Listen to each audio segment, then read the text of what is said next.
Hello, this is Suzanne Foley, and welcome to week 6 of the 8600 class on the evaluation and treatment of auditory processing disorders. We are talking this week about auditory training for APD disorders, primarily for children, but we will talk a little bit about adults as well. A few common themes in auditory processing treatment using auditory training is that when you look at general treatment programs, there is no cure-all treatment for all types of APD. We've been talking up to now about how the diagnosis of APD should be deficit-specific, and that's primarily so that the remediation can be deficit-specific. And remember the analogy I gave at the beginning that I say to parents is if you have a weak bicep and you work the tricep, you're not going to make progress. So we have to be diagnosis-driven in order to be treatment-driven. Obviously, there are recommendations that are going to help all children, things like preferential seating and minimizing background noise. But when you talk about direct auditory training and remediation, there are definitely specific types based on the skill level that is weak. The other thing that I can't stress enough is that for all of these students, primarily children, none of them with any degree of auditory processing deficits, they're all going to be stronger visual learners than they will auditory. And that's a very important part of the treatment process. And we call it compensatory strategies, but I really call it advocacy. That we have to teach students why they have preferential seating. Why are they coming to therapy? Why are they doing this computer-based program? It's because they are stronger visual learners than they are auditory. Now, as adults, we have all figured that out, which one is a stronger learning paradigm for us. But if, as a young student, you knew that you were a stronger visual student, that probably would have helped you instead of trying to trial and error and learn that. So part of our treatment has to be compensatory strategies, and we're going to talk about some of those specifics. Obviously, different from hearing aids, where we use technology and we can work with the patient that's responsible for that technology. When we talk about students, we do have to involve different professionals. Just like the assessment piece of APD is multidisciplinary, so is the treatment. So we want to be including teachers, parents, the students themselves, therapists that might be involved in that process. And education is also part of that treatment. A lot of times what I do is rule out auditory processing. And so the education can be saying to the teacher or the parents, it's not auditory processing, it might be something else. And so we want to address that. And certainly when we talk about treatment and direct remediation, it is opposite of diagnostics. So one of the controversies about the evaluation of auditory processing is that we are using words and sentences, so we are evaluating language.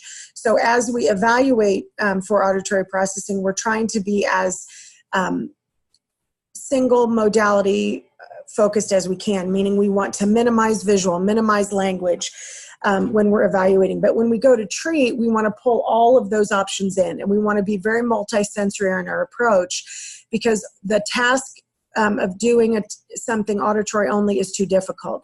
The goal is that they can do the auditory only task, but we don't want to start there. So you don't start at the hardest level, you start at the easiest level and where they have context and words and sentences, and then you visual and tactile, and then you go down to auditory only with that being the goal. So there are two different parameters when you talk about treatment, and we've mentioned that auditory processing is primarily a bottom-up phenomenon from the time information hits the ears till it gets to the top of the brain. So obviously, from a treatment perspective, we are going to use that bottom-up pathway and strengthen it. So we're going to be doing auditory training. It might be phoneme training for reading. It might be rhyming. It could be desensitizing to noise or helping to improve listening and noise. But at the same time, we are always going to be doing top-down processing. So things like the compensatory strategies, active listening, memory strategies, different things that might impact that. So options are bottom-up, could be environmental controls, meaning what's happening in the environment. We could look at classroom. We could look at technology, FM systems, assistive listening devices, and then certainly auditory, computer-based auditory training. And then top down could be, we're going to change their education program, reading programs, compensatory strategies. And so when typically you see a treatment program for auditory processing, you're going to have both of these components to it.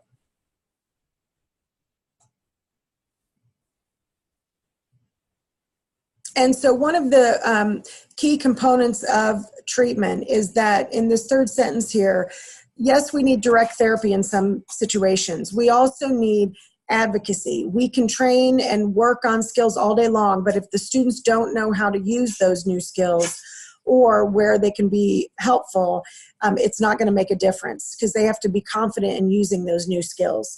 And that's part of the advocacy. And then in students in particular, the academic application has to be there for them to demonstrate new skills. So the analogy I give is we could train a student in a foreign language in auditory training on hear to different stress and pitch changes in a foreign language. But if we don't have them use it in context, it's not going to make any difference. And so we have to give academic application to this, and I'll go through that more specifically. One of the big pushes a big push in our training is to use academic vocabulary. So if we're going to teach students to listen to key vocabulary, what I call game changers, like before, after, instead of, we also need to put in academic vocabulary that they may hear in typical classroom instruction. Because we know that to aid memory is to make vocabulary more well-known. And so we can't have students in 7th grade for the first time hearing the word compare and contrast and not know what that word means. We have to increase the knowledge of vocabulary, and academic vocabulary training can be helpful. So being a big advocate of, I used a double word there, being a proponent of student advocacy for themselves, one of the ways we have to do that is we have to involve the student in the therapy process. And so when I'm doing treatment with the student, I have this index card written for them that they have to use and discuss during time with treatment for me. So I can work very hard in my auditory training sessions, and I can have teachers working hard and speech pathologists working hard and parents working hard. But if the student doesn't take ownership of their challenges, you're not going to see the kind of impact or the generalization of skills. So I have the students say or process the question, what can I do right now to change the environment, myself, or the message to improve my ability to listen and understand? And again, I say to the student, not what can your mom do or your speech teacher or your resource teacher, but what can you do? And we actually go through some of those situations where students will come in and say, okay, I can't hear in the cafeteria. I can't hear my friends in the cafeteria. Well, what could you do? Could you ask your friends to move to a table on the outside of the cafeteria instead of right in the middle to minimize the noise surrounding you, to see if that's an option? If you're having trouble hearing a friend in a hallway situation during passing period, maybe pull them to the side inside of a classroom or around the corner away from the noise to tell them that you want to be able to hear them better. Just like we do with our adult hard of hearing patients, saying, it's okay to say I don't hear well in background noise, and here's what I need you to do to help me. And students need to be able to do that. Particularly things like understanding their IEPs. One of my stories about this is a student, Lucas, who was an 8th grader who had preferential seating, and he was undiagnosed Asperger's, very bright young man, but difficult personality-wise, and he knew it. And I asked him one time, he has a unilateral hearing loss, and I asked him one time, do you know why you sit in the front of the class? And he's 8th grade, very smart kid. And he said, it's because the teachers don't like me. And so I actually gave him a sound lesson and showed him about how sound declines in volume with distance and reverberation and all the things that could affect his ability to hear if he's in the back of the room. And when we were done, he said, oh my gosh, well, it makes sense that I would be able to hear better if I sit in the front. And I said, yes. In 8th grade, he had never been told that or didn't have the opportunity to process that. And so that's what I'm talking about, is educating our students, even down to young levels, on what they need to do. And all of us have seen 3- and 4-year-olds that can hand FM microphones to teachers and put their hearing aids on and all of that. And that's what we're talking about, is how can the student make changes right now, and teaching them some of the strategies in this to help them are teaching them things like visual helps and scripts, just like we do our adult hearing aid patients. So one of the things that I often say in what I call our marital counseling sessions, which is just hearing aid fittings with spouses, is teaching the spouses to say the patient's name before they start talking. A very simple, common sense instruction that really can make a huge difference, hearing aids or not. That you don't talk until the patient hears their name, turns to you and listens. And that can minimize a lot of frustration. So in a classroom setting, how can a student ask Mrs. Jones to repeat herself again when she's going to roll her eyes at him and then he's going to stop raising his hand? Well, it could be that we teach our students that just like our adults, you likely heard one word out of Mrs. Jones. You might not have heard the whole thing, but if you heard the book or chapter or test, you could then repeat that back to Mrs. Jones and say, what did you say about the test? What did you say about the book? And immediately Mrs. Jones' frustration deflates. She feels validated that he heard part of it, but not all of it, and she just has to repeat back the missing piece. We have to teach our kids those strategies, and it will help them not only in that situation, but at home, in social situations, and in other opportunities. So teaching them to listen if they didn't hear all of it and just repeat back what they did hear can be helpful. I also recommend what's called the Sophie factor, which is where the students need to find, possibly with help from another teacher, depending on their age, a friend in every class. And I use this analogy of Sophie because she's our youngest daughter who just graduated from high school. And she wants to be a teacher. And in every classroom from kindergarten to senior year, there is a student, and I'm picking on boys, but it's usually a girl, who has great handwriting, very organized, straight A student, wants to help everybody, is going to be a teacher. Well, we need to sit our students next to that Sophie, because if I didn't hear Mrs. Jones, instead of asking her to repeat 12 times or not asking because I know she's annoyed with me, I can ask Sophie, what are we supposed to be doing? Instead of bugging all the other students around me and being distractible, I can just ask Sophie. Now, there's a training issue. We have to train Sophie not to do our students' work, but she can be a resource, and that teaches our students how to be a resource. For your attention deficit kiddos in high school, they need to have a student in every classroom that they can text if they forget the assignment. Again, not a crutch. I want them to look online, write in their assignment notebook, do everything they need to do. But if they get home and they have what I call a negative zinger, meaning a negative adrenaline that says, oh my gosh, I forgot my homework, I'm going to have to show up without it, they could text that friend and say, what is the assignment? Or can you remind me when the test is? And that's teaching them to be an advocate and use resources around. But they need to be taught that, and we can help them with that. There are a lot of programs talking about active listening, and I will tell you there's lots of research out now about divided cognitive skills of our students just because of technology, that their brains are developing differently because they are multitasking all the time with technology.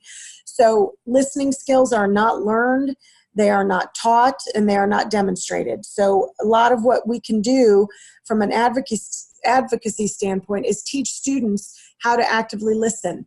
That means stop what you're doing, look at the person, repeat back what they said, use visual cues so that it improves their focus. I have two exceptions to this. Is typically like a listening bear or whole body listening says, are you listening with your arms still? Are you listening with your feet still? Trying to get the student to not be squirming. When you have a child with attention deficit hyperactivity, they cannot sit still. It is neurologically painful for them to sit still. So their listening may be that we give them an appropriate movement, whether it's squeezing a stress ball under the table, manipulating a paper clip, giving them TheraBands around their chair so they can kick without making noise. But in order for them to focus, their body has to be moving in some way. And so we don't want to use those whole body listening situations with hyperactive kids without giving them a safe and appropriate movement. The other exception is for certain children on the spectrum, on the autism spectrum. They are overwhelmed with multi-sensory input. So a lot of times students who are on the spectrum can listen better if they close their eyes.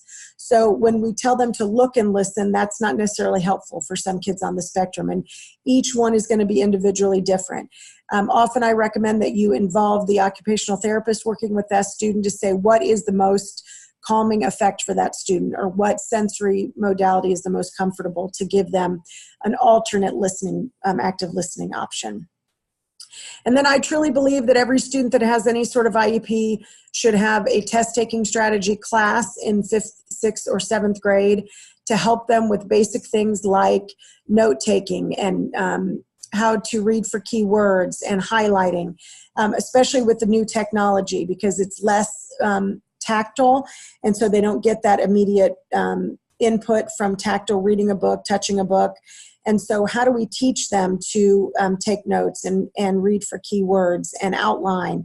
Our students that have learning disabilities have no idea. And so a lot of times that needs to be part of it.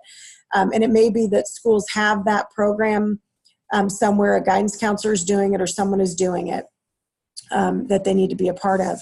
And then on the website, boystowntraining.org, they have lesson plans for self-advocacy. They have free posters and lesson plans. So if you go to that website, or you work with a school district or a therapist that's looking for new materials in order to work with advocacy goals, that's a great resource to use. So when we jump to auditory training specifically, we are looking at auditory training that is going to change brain function. And so there are some parameters from neuroscience that we need to be consistent with. In order to improve auditory brain function, we have to have a few things in place. First of all, the auditory training has to be intense. So the 20 minutes once a week with a speech pathologist in the schools is not going to do it. And that's why you get into home programming and computer-based applications that can be done more often. There also has to be frequent, meaning intense, meaning many repetitions, many stimuli, and then frequent. So several times a week, and there are some timing mechanisms. And then there has to be some sort of motivation. So if you think of Pavlov's dog, there was a stimulus, a behavior, and then a motivation or a reinforcement, and that's what we're looking for. And again, that's why computer-based technology can be helpful, because the computer program gives them point systems, or so many correct, or little video breaks when they get 10 right, that we can't really do as human therapists. So when you look at neuroscience, in order to change the brain, it says that it should be 45 to 90 minutes a day. Now, I do a big timeout right there to say that does not mean therapy.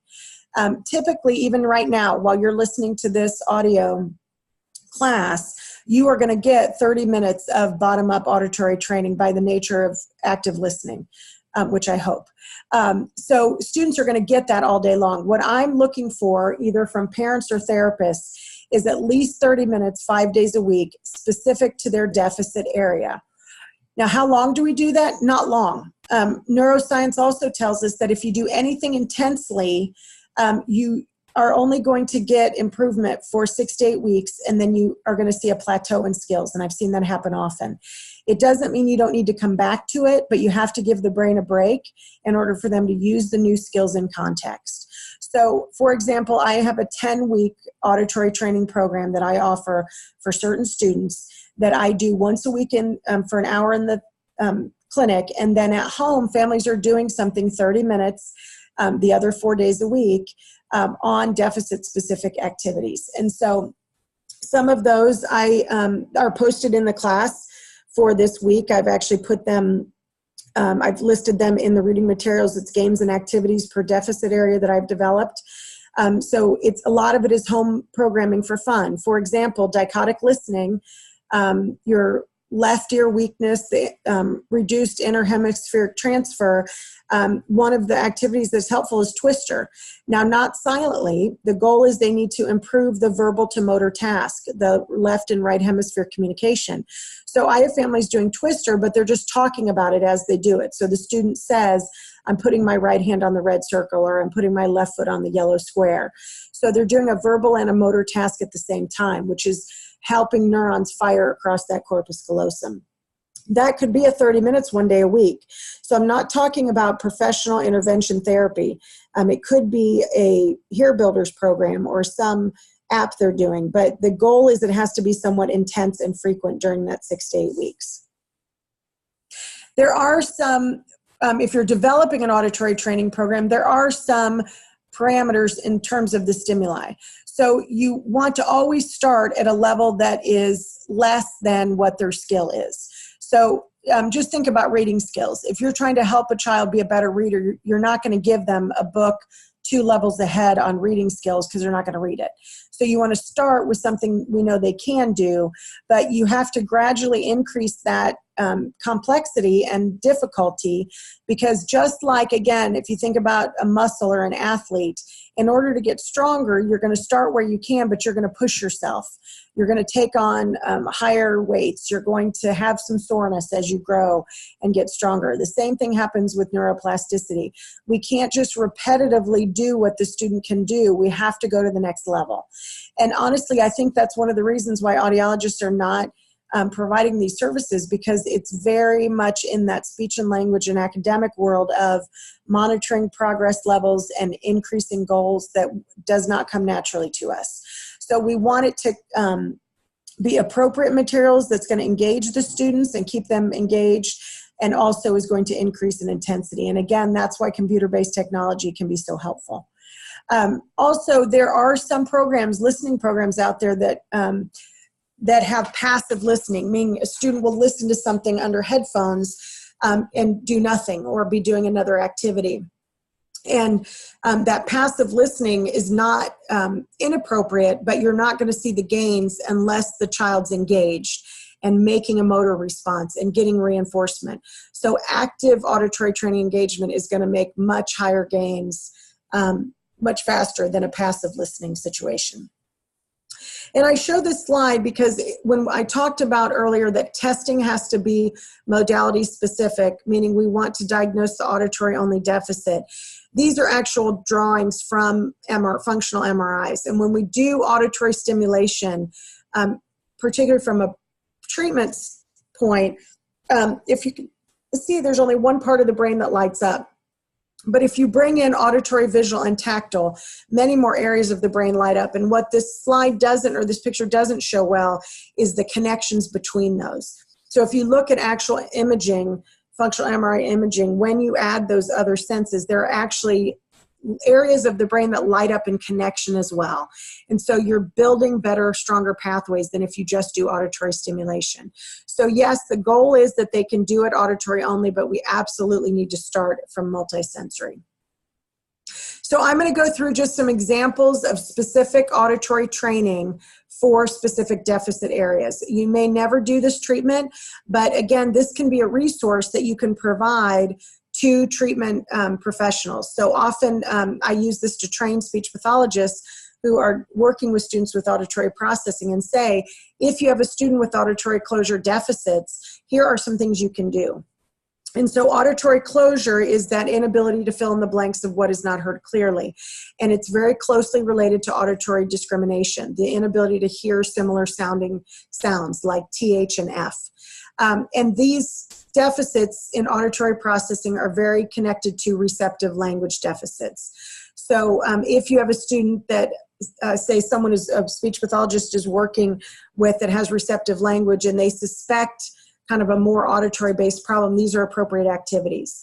So anything that we're going to do, we want to start with something that they have context with. So we may start singing the Itsy Bitsy Spider. They say spider. That right there is a closure activity. Then I'm going to have a picture of a dog burying his bone in the yard. And I'm going to say the dog buried his in the yard. And the student has to say the sentence again with the word bone. And then you can make different, I have like 10 pictures that I use because it's different students each time, but I might change the end of the word, the dog buried his bone in the, and they have to put in the last word or the first word. Then you're going to go down to a smaller level, which is harder. I'm going to have an actual baseball, and I'm going to say this is a baseball, and I might throw it at the student for catch just to get a tactile stimulation in. There are several computer-based applications. Wheel of Fortune is a visual closure activity game, but we all sound it out at home. So you can make it an auditory closure activity. There is an app that is free that is called Ultimate Hangman that you can put in the words you want the student to use.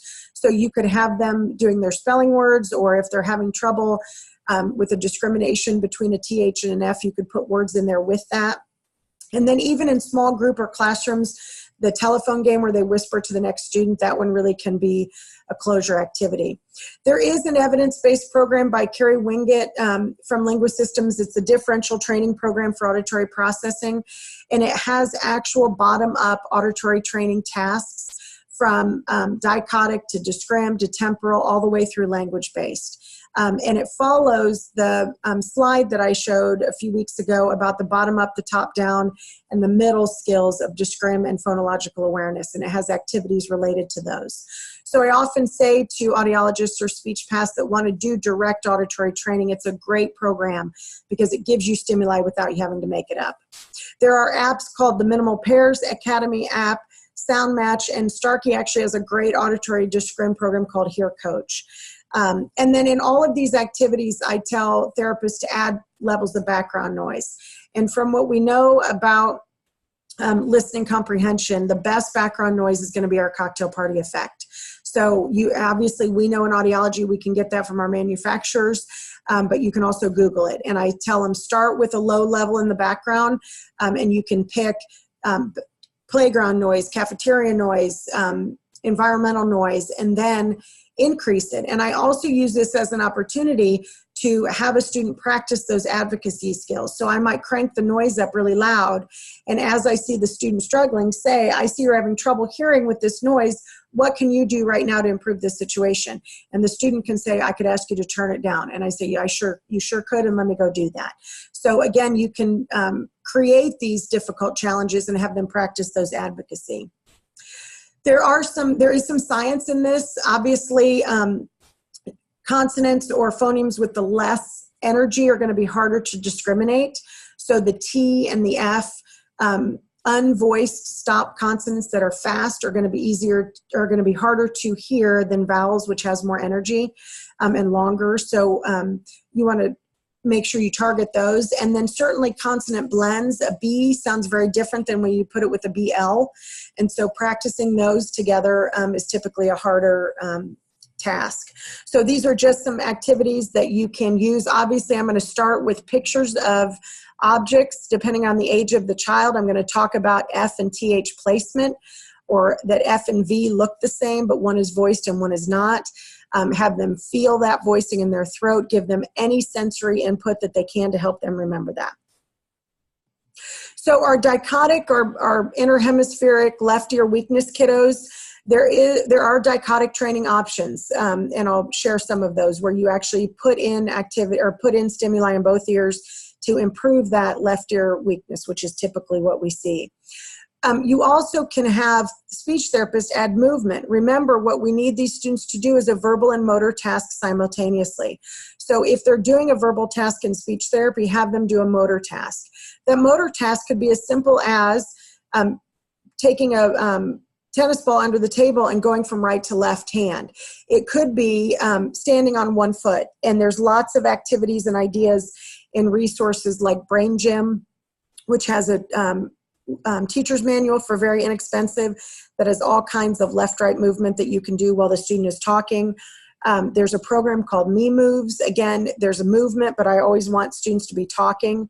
And then this website, if you want to go to it, has a student doing movement in therapy. So he's standing on a balance board. He's also throwing a ball or beanbag back and forth to the therapist right, left, while he's doing auditory memory tasks. Games like Twister, red light, green light, toss across, sports with right, left movement. So I tell families, go out and play tennis, badminton, soccer, anything that's going to do a right, left movement, just have your student talk throughout it. The level of verbalization does not matter. So you can have them, it's going to be hard for these kids. They cannot do a verbal and motor task simultaneously. So this isn't a time to practice spelling words. You literally can have them just say what they're doing, which is the easiest thing to do. I am kicking the ball. And if it's raining, then your 30 minutes, that 5 days a week, may be the Wii or the Xbox that has, they have Olympic Games and a program called Smooth Moves, which is movement with sports, and they can just talk through it or count or say their name 100 times, whatever it is. But anytime they're going to do a verbal and a motor task, we're going to strengthen that corpus callosum communication. And then there is the dichotic inaural intensity difference training that's been out there. There's also a program, a computer-based program called CapDops, which we'll talk about next week, that has dichotic training in it. And so again, there are specific parameters that you can find online, and I can post it to the class as well, that you increase the level in the weaker ear and the stronger ear at different times to improve that left ear weakness. And so there's been basic research that shows left ear scores going up, and this is old data. There's been even more out there, particularly with the CapDots, that's showing more progress. So definitely some ways, and Carrie Wingett's program also has some left-right activity. And then our last sort of category of auditory processing skills is the temporal processing, and there are two parts to this. Obviously, it's going to affect their ability to hear timing changes in speech, but their difficulty is in the right hemisphere's ability to hear timing differences. So we want to start with that right hemisphere, which is going to minimize the language. So we're talking about temporal patterning first before we add it to language. So things like clapping hands. I had one kiddo that one of the things I do is the old cross down when Billy Boy was one, where we're actually crossing midline and clapping to a tune and singing at the same time. And I usually can get started on that. And I had one student that took 5 weeks for him just to mimic my clapping, not even cross down, not even with words, nothing. That if he was going to mimic my clapping, he could not do it in a timing mechanism. And it wasn't a motor task problem. So can they keep up with that? Using musical instruments. I have old xylophones where we do high-low. Any iPad has a keyboard you can use. I love the actual tactile sensory input of a musical instrument, and I tell anyone that works in the schools, engage your music teacher in this. When you're talking about trying to find movement in therapy, engage your gym teacher. They have so many resources. So you want to start with any of that. Metronomes are great. Have them do any activity. I actually have metronomes, old metronomes that kids are fascinated by, but you can get free apps on your phone. So temporal kids have difficulty with timing. It takes them longer to process. So start out slow and then increase the metronome in anything that you're doing to help that process.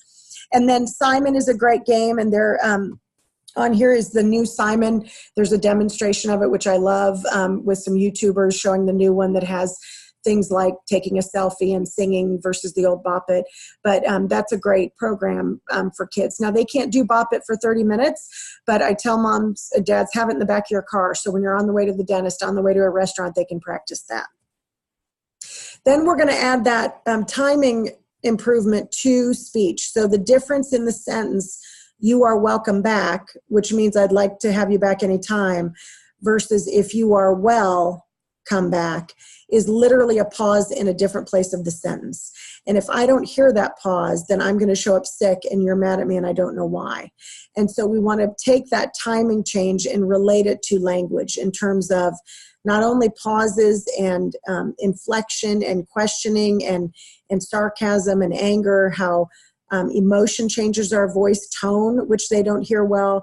We also want to talk about words that don't play fair, like convict and convict, that's just a stress change that goes from a noun to a verb. If I don't hear that timing change in that stress change, I don't know you've changed it. So I'm using visual, like actually the word convict and convict with the stress of the syllable, showing that difference, making it dramatic, teaching them the difference in the meaning can help. For younger kids, the video bouncy balls are great because they get the visual timing. And this website here on this, you can do a sing-along video and make your own bouncy ball video with the words and songs. So great ideas for therapy for that. And then funwithwords.com has great things like, "Please excuse me while I think of an excuse." And again, these are not only hard for kids that have language issues, but if I don't hear that difference, it really doesn't matter. I don't understand why you're using it twice. So there's lists of words like that. You can have a student read out loud, or you can read out loud with inflection and emotion and have them guess what the emotion is. And then It's always more powerful when they hear themselves doing it versus them hearing you. Again, that vibratory response to their own voice, it has a neurofeedback loop in it that helps. So then have them say, I want you to say the sentence, I got an A on the test, with excitement, with depression, with anger, and have them practice changing their voice so they can hear it themselves. You can also have them record themselves to listen to it, just different ways to do that. In terms of training students on general listening activities, one of the best ways is to have them listen for a specific word. And I used to say you could tell a story or read a book and have them listen for a random word. And now I actually pick academic vocabulary words in their grade range. So if, say, compare and contrast is in one of their, if they're at the grade where that is an important word they need to know, then I'm going to say, I'm going to tell a story, and every time I say the word compare, I want you to clap your hands, stand up, say the word, raise your hand, do something when they listen for that word. This is not a listening comprehension task. They're not going to listen to anything but that word, but it teaches them how to focus their listening for key words. And then any listening comprehension with who, what, where, when, why is huge in terms of improving their language processing. And so even at young ages, if you have students that are hard of hearing or have any learning or language difficulties, as parents are reading to students, telling stories, listening to stories, the ability to ask and get WH questions is so helpful for students to take them to that next level. And then certainly adding any motor task in that activity will help retention. There are all kinds of things you can do next, like contingencies, have them listen to nonsense sentences and say what's wrong. One of the ones is the Pilgrims arrived in America in whatever date. Things were very frustrating because they didn't have food and their cell phones wouldn't work. And they have to listen for what doesn't match, and they have to tell you why that doesn't match the concept. And then different things like, if you like ice cream more than spinach, count to 10, if not to 11. That improves their working memory, their ability to picture what you're saying, to listen closely. And then you can also do true false. And again, things like this true false, radios can be powered by batteries or electricity. I would use something that's relevant to the student. You could certainly use cell phones or something that they have experience with. The more familiar they are with the stimuli, the better they're going to get it, and the more they're going to be able to aid their memory. So you want them to use things that are in their world. And then I do put in phonological awareness here because it is such an important skill related to auditory dysphoria. Again, you may not do it, but if you have any speech pathologists that are asking for activities, there's lots of resources in here that you can share with them.